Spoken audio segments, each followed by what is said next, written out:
আপনার ছেলে মেয়ে, এই সমস্ত ছেলে মেয়ে কিন্তু আপনার আপনার ধাঁচেই কিন্তু তারা বড় হবে। বর্তমানে আমি দেখি গাকুন্দা গ্রামের আমি ইমাম, এই জায়গায় আমি দেখি অনেক মেয়েরা স্কুলে যায় যারা প্রাপ্তবয়স্ক মেয়ে, আর এই মেয়েরা যখন স্কুলে যায় পর্দার বিধান হচ্ছে তারা যেন কাপড় তারা শরীরে এমন ভাবে দিবে যে কাপড়ের মাধ্যমে অন্য পুরুষ যখন তার দিকে তাকাবে তারা যেন বুঝতে না পারে। মহিলাদের কাপড় হবে ঢিলা ঢালা কাপড়। আর এই সমস্ত মেয়েরা যখন স্কুলে যায় তাদের টাকনোর উপরে থাকে পায়জামা, তাদেরকে বিভিন্ন রকম মা বাপে তাদেরকে পোশাক এমন ভাবে কিনে দেয়, হতে পারে স্কুল ড্রেস, এই ড্রেসের মাধ্যম দিয়ে অন্য পুরুষ রাস্তায় চেয়ে দেখে। গাকুন্দা গ্রাম থেকে নিয়ে গজদরপাড়া স্কুল, এই যে ডিস্টেন্স আছে এই ডিস্টেন্সের মধ্যে তারা বিভিন্ন রকম কুকীর্তির মধ্যে পড়ে যায়। তাতে প্রকাশ্য নয়, এটা অপ্রকাশ্যই থাকে, কিন্তু তার মধ্যে থেকে ওই মা বাপ কিন্তু দায়ী হয়ে যায়। জেনে রাখবেন, একটা মহিলা মেয়ে থেকে শুরু করে বিয়ের পর মৃত্যু পর্যন্ত তার 4 জন গার্জেন থাকে। আর এই 4 জন গার্জেন যদি এই জায়গায় পড়ে যায় তাহলে জাহান্নামের মধ্যে সেদিনকে 4 জনকেই ঝুলিয়ে রাখবে ওই মহিলাটি, ওই মেয়েটি জাহান্নামে ঝুলাবে।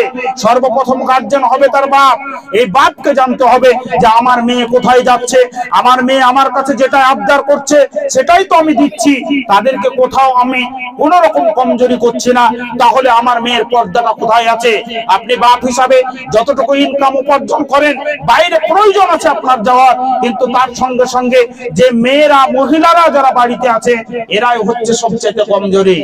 বর্তমানে আপনাদেরকে যদি উদাহরণ দেই, আমেরিকায় একটা সৌদি আরবের মেয়ে মহিলা যখন মানে প্রসব বেদনায় পড়লো তখন সেখানকার একটা হসপিটালে তাকে অ্যাডমিট করা হলো। ওই অ্যাডমিট করার পরে যখন মহিলাটির বাচ্চা প্রসব হলো, হওয়ার পরে ভালো করে শুনবেন মহিলাদেরকে আমি বলছি, আপনাদের দ্বারাই ইসলামে পর্দা আসবে এটা হয়তো এখন আমরা আশা করতে পারবো যে হয়তো আজকে এই জায়গায় এই মহতি সভার মাধ্যমে তাদের ধ্যান জ্ঞান মন মানসিকতা তাদের চিন্তা ভাবনা এই সমস্ত কিছু তারা দিয়েছিল সেখানে, আর এরপরে তারা পরিবর্তন হয়েছে। হতে পারে এটা ভিন্ন কথা, কিন্তু এর আগে পর্যন্ত আপনাদের যে অবস্থা সেই মানে ব্যবস্থা আপনাদেরকে আমি দিচ্ছি। আপনাদের দ্বারা কোনো একটা মহিলা পরিবর্তন হলে জেনে রাখবেন ওই মহিলাটা যতদিন পর্যন্ত আপনার দ্বারা কোনো একটা দোয়া হোক, কোনো একটা নির্দেশ হোক, ভালো পথের কাজ হোক, ওই মহিলাটি কিন্তু একের পর এক করে যাবে। তার পরিবর্তে আপনি কিন্তু নেকি পাবেন, তবে সেই মহিলাটির কোন রকম নেকির মধ্যে কোনো কমতি আসবে না। এবারে ওই আমেরিকার ওই এক মিনিট কি হলো হুজুর,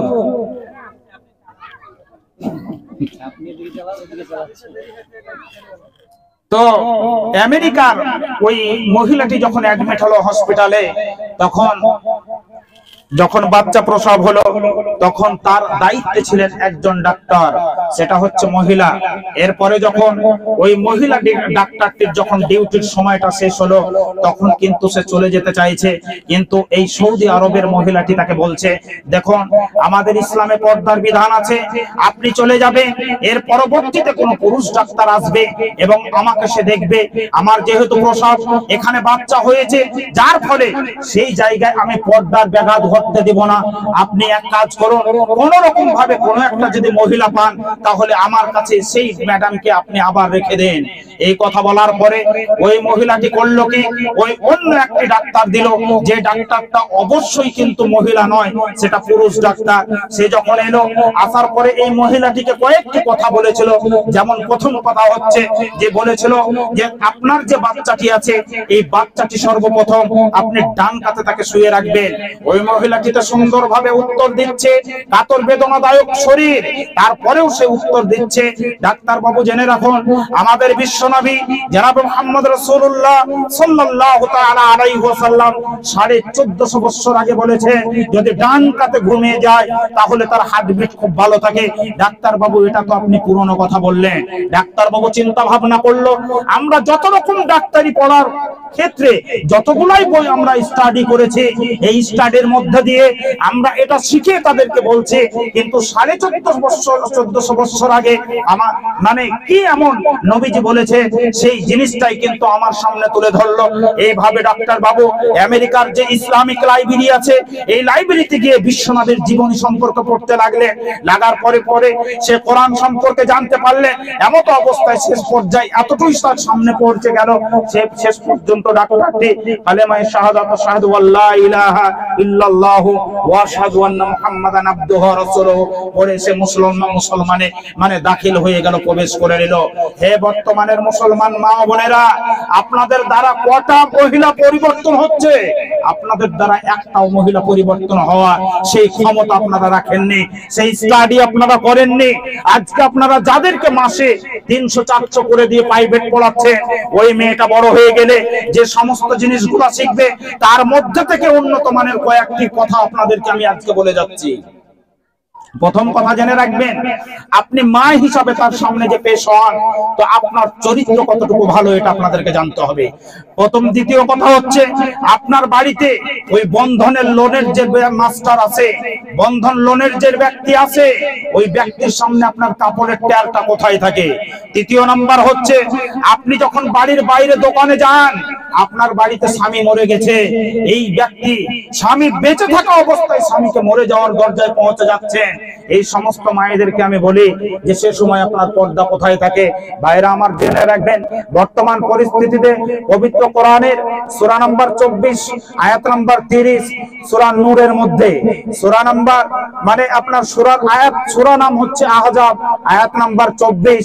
এই সমস্ত সূরাগুলোনে একাধিক আয়াতে নারীদের সম্পর্কে, পুরুষদের সম্পর্কে বলা হয়েছে। সূরা নূরের মধ্যে 30 নম্বর আয়াতের মধ্যে পুরুষদের জন্য বলা হয়েছে, সূরা নূরের 31 নম্বর আয়াতে মহিলাদের জন্য বলা হয়েছে। আল্লাহ পাক রব্বুল আলামিন এটা বর্তমানের পরিস্থিতি দেখে বলেননি। আল্লাহ পাক রব্বুল আলামিন 1450 বছর আগে বিশ্বনবী জনাব মুহাম্মদ রাসূলুল্লাহ সাল্লাল্লাহু তাআলা আলাইহি ওয়াসাল্লামের উপরে যে পবিত্র কোরআন দিয়েছিলেন, সেই কোরআনের মধ্যে এখনো লিপিবদ্ধ আছে, কিয়ামত পর্যন্ত থাকবে। আমাদেরকে এবারে জানতে হবে, ওই মহিলা আপনার শরীরটা কত সৌন্দর্য, আপনার কতটা সম্মান, এই সম্মান আপনাকে জানতে হবে। আপনি যখন জেনে রাখবেন, কোন মহিলা যখন বাড়ির বাইরে বেরোয়, হাদিসটি তিরমিজির হাদিস 1100 উপরে হাদিসের নাম্বার, হাদিসটি সহিহ। এই হাদিসটিতে বিশ্বনবী জনাব মুহাম্মদ রাসূলুল্লাহ সাল্লাল্লাহু তাআলা আলাইহি ওয়াসাল্লাম বলছেন যে একটি মহিলা যখন বাড়ির বাইরে মানে পর্দারগ্রস্ত মহিলা এবং তারপরে যখন বাড়ির বাইরে বেরিয়ে যায়, তখন শয়তান ওই মেয়েটাকে ইস্তাসরাফা, হাদিসের ভাষায় শয়তান তাকে এতটাই সৌন্দর্য অন্য পুরুষের কাছে দেখায়, ইস্তাসরাফা শয়তানা, ওই পুরুষের সঙ্গে ওই মহিলাটিকে একদম সুন্দর দেখায়, যে বর্তমানে নায়িকাদের মতন। আর ওই মহিলাটিকে তখন ওই পুরুষ দেখে, এখন বর্তমানে দেখবেন নিজের স্ত্রী 3 বছর সংসার করে নিয়েছে, কিন্তু নিজের স্ত্রীটা ভালো নয়, তার পাশে বাড়িতে আরেকটা ভাবি আছে বা স্ত্রী, ওটা বা তার সঙ্গে খুবই সুন্দর লাগে তাকে। এর জন্য বলছে হাদিসে যে ফাস্তাসরাফা শয়তান, ওই মহিলাটি যখন বাড়ির বাইরে বেরানো দরকার নাই, তারপরে পর্দার বস্তু যদি বাইরে বেরিয়ে যায়, তাহলে ওই মহিলাটিকে, ওই মেয়েটিকে ওই অন্য পুরুষের বা ছেলেদের চোখে আপনার সুন্দর নায়িকার মতন পেশ করে, যেটা তার স্বামী আদৌ তাকে পছন্দ করে না। ভাইরা আমার, বর্তমানে যদি আমরা দেখতে চাই, তো আমাদের যে পর্দার যে বিধান, এই বিধানটা কিন্তু আমাদের মধ্যে নেই। আজকে বর্তমানে আপনার ছেলে মেয়ে, পুরুষ মানুষদেরকেও বলছি যে আপনার ছেলে মেয়ে, ছেলেটার জন্য পর্দা আছে, তার দৃষ্টি ভালোভাবে চালাবে। তার একবার যদি কোনো মহিলার দিকে বা কোনো মেয়ের দিকে যদি নজর পড়ে যায়, তাহলে ওই পুরুষ, ওই প্রাপ্তবয়স্ক ছেলে, তুমি যেন সঙ্গে সঙ্গে সেই দিক থেকে মানে দৃষ্টি তোমার হটিয়ে নাও। কারণ আলী রাদিয়াল্লাহু তাআলা আনহুকে বিশ্বনবী স্বয়ং বলছেন, আলী প্রথম দৃষ্টি তোমার, দ্বিতীয় দৃষ্টিটা হচ্ছে কিন্তু শয়তানের। আমাদের বর্তমানে পরিস্থিতি এমন যে আমরা পর্দা বিষয়টা কোনো রকম গুরুত্ব দিই না। আমাদের পুরুষ ভাইরা যারা আছেন, এরা মহিলাদের সঙ্গে, মেয়েদের সঙ্গে অত্যন্ত বেঈমানি করছেন। বেঈমানি করার কারণটি আপনাদেরকে উদাহরণস্বরূপ আমি বলি। একটা পুরুষ যাকে তার মানে বিয়ে দেওয়া হয়েছে, বিয়ে দেওয়ার পরে বাড়িতে স্ত্রী রূপে নিয়ে এসেছিল মেয়েটিকে, তারপরে সংসার করে জীবন যাপন করে, একটি ছেলে একটি মেয়ে, তাদেরকেও বড় করেছে। এবং ওই ছেলে মেয়েটিকে যদি রাস্তার কোনো একটা মানুষ যদি মারে, তাহলে সেই মা সেই বাপ কিন্তু ওই ব্যক্তিটাকে কিন্তু সেই জায়গায় জিজ্ঞেস করে কেন মারলা, সেখানে ঝগড়া, অনেক মারপিট পর্যন্ত পৌঁছে যায়। কিন্তু ওর মেয়েটি এই বর্তমান পরিস্থিতিতে ওর মেয়েটি জাহান্নামে যাওয়ার পরিস্থিতি হয়ে গেছে। বাপ মা দুজনেই কিন্তু দায়ী। এই মেয়েটিকে জাহান্নামের দিন আল্লাহ পাক রব্বুল আলামিন যখন তাকে উল্টো করে তখন তার মানে জাহান্নামের ঘোষণা তাকে তখন দিবেন, তখন কিন্তু এই বাপ মা তখন আর কিছু করতে পারবে না। আর বর্তমানে ওই মেয়েটিকে ওই ছেলেটিকে যদি কেউ মারে, তাহলে তাকে পয়সা দিয়ে ভাড়া করে হোক মার্ডার করবে, কিন্তু জাহান্নামে সেদিন ওই পুরুষ ওই গুণের মা, তখন আপনারা কি করবেন? এই পৃথিবীতে আপনি আপনার মেয়ের জন্য যখনই প্রথম মেয়েটি জন্ম হয়, এত নিকৃষ্টতম এদের বুদ্ধি, প্রথমবারেই কিন্তু এলআইসি, তারপরে বিভিন্ন রকম ব্যাংকে বই, তারপরে ভারত সরকার একটা গায়ের মুসলিমদের জন্য একটা যোজনা করেছেন, SSY সুকন্যা সমৃদ্ধি যোজনা এরকম বলে আছে, ওইটা পোস্ট অফিসে এটা হয়। তো এই সমস্ত দিকে কিন্তু মায়েরা বেশিরভাগ ঝুঁকছে, তার কারণ ওর মেয়েটি বড় হবে আর ওই মেয়েটি কিভাবে তার মানে পরের ঘরে পৌঁছে যাবে, সেই সমস্ত পণ, এই সমস্ত জিনিসগুলো তাদের চিন্তা ভাবনা। আর গাকুন্দা গ্রামে কিছু কিছু জায়গা আমি দেখেছি, তার মা বাপ চাইছে যে আমার মেয়েটা অন্য পুরুষের সঙ্গে কখন বেরিয়ে যাবে, কখন বেরিয়ে যাবে, কখন বেরিয়ে যাবে।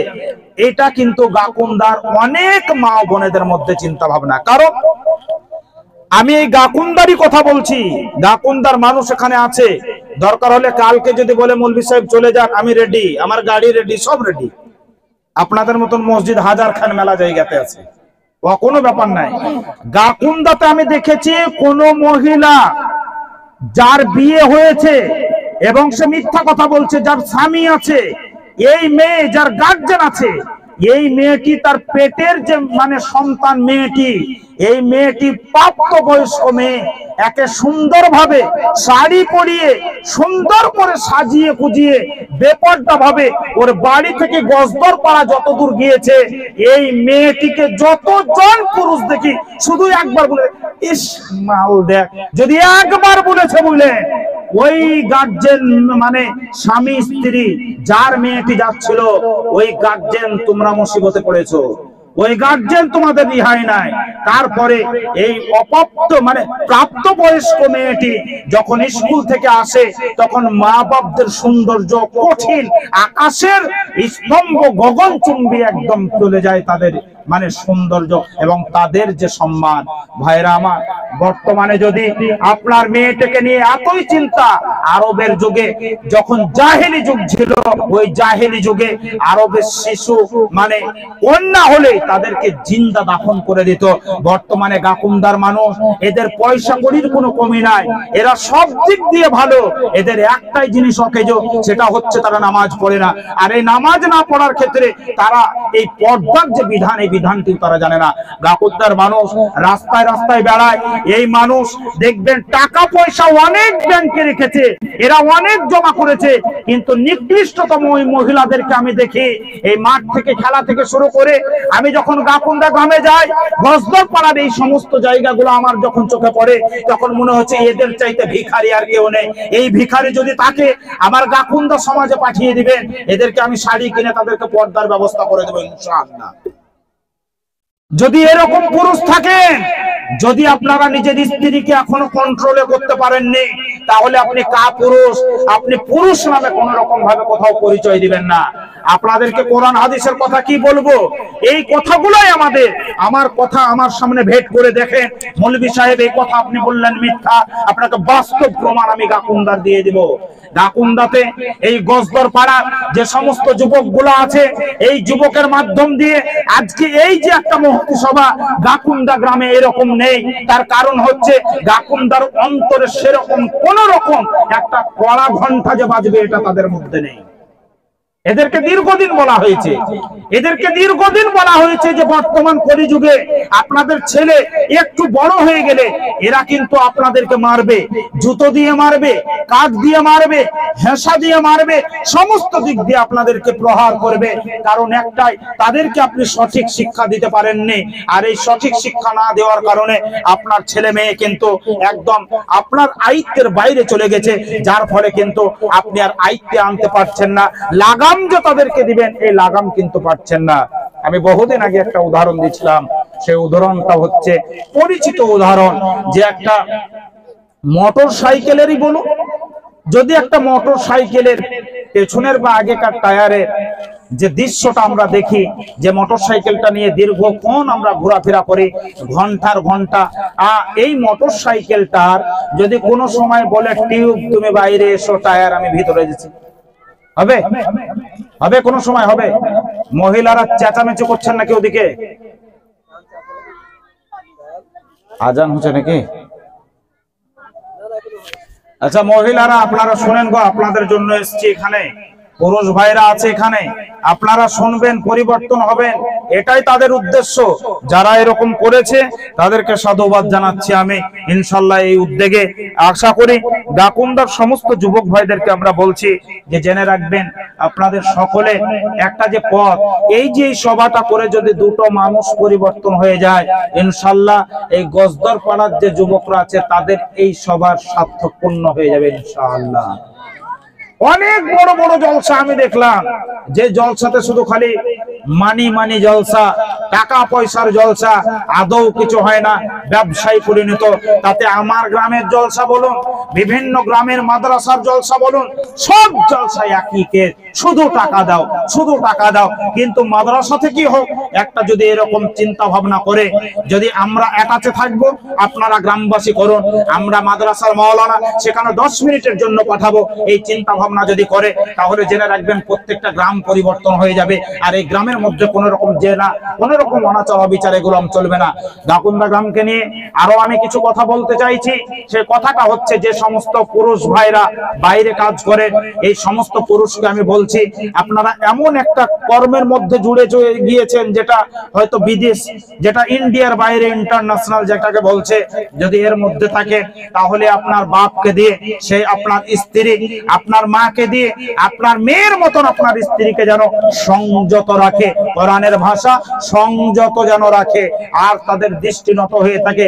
আপনার যে সমস্ত মানে বয়স্ক যারা বৃদ্ধা হয়ে যাচ্ছে মহিলারা, এই সমস্ত বৃদ্ধা মহিলাদের আর একটা গুণ আছে দেখবেন, বাড়ির যে প্রাপ্ত বয়স্ক যে মেয়েটি, সেটাকে সঙ্গে নিয়ে গাকুন্দা থেকে গজদর পাড়া দিয়ে আপনার ভাকুড়ি হয়ে বহরমপুর যাবে। আর ওই বৃদ্ধা মহিলাটির গায়ে চাদর এমন ভাবে থাকে তাকে চিনতে পারা যায় না। আর ফুসফুটিত ওই যুবক মেয়েটা খুব সুন্দর থাকে, দেখি কত সুন্দর লাগে। আমাদের দৃষ্টি একবার নয় বারবার যাবে। মৌলভী সাহেব আপনি যত বলবেন বলুন, পরিস্থিতি তো এরকম, একটু না তাকাইলে খুব ভালো লাগে না। যার ফলে সমস্ত ব্যক্তিদেরকে বলছি, ওই সমস্ত যুবকদেরকে আমি বলতে চাইছি যারা এরকম করে, আর ওই সমস্ত মেয়ের মাদেরকে, বাপদেরকে বলতে চাইছি, আপনারা বেঁচে থেকে লাভ নাই। দরকার হলে বিষ খেয়ে মরে যেরকম গুনাহ, আপনি এরকম মরে গেলেও গুনাহ।